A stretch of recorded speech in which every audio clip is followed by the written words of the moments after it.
ভারতে পালিয়ে যাওয়া শেখ হাসিনার বিরুদ্ধে গ্রেফতারি পরোয়ানা জারি করেছে আন্তর্জাতিক অপরাধ আদালত আইসিসি।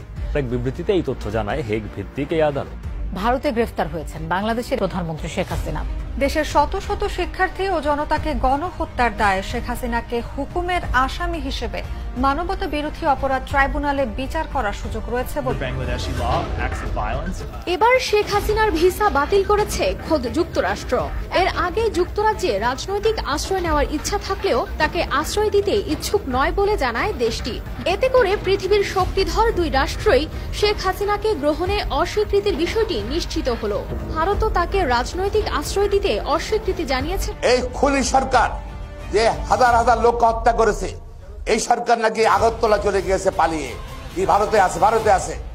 আমরা ভারতের জনগণকে আহ্বান জানাতে চাই, সরকারকে আহ্বান জানাতে চাই, তাকে গ্রেপ্তার করুন এবং আমাদের সঙ্গে ভারতের বন্দি বিনিময় চুক্তি আছে, অনতিবিলম্বে শেখ হাসিনাকে এবং তার বোনকে বাংলাদেশে প্রেরণ করুন।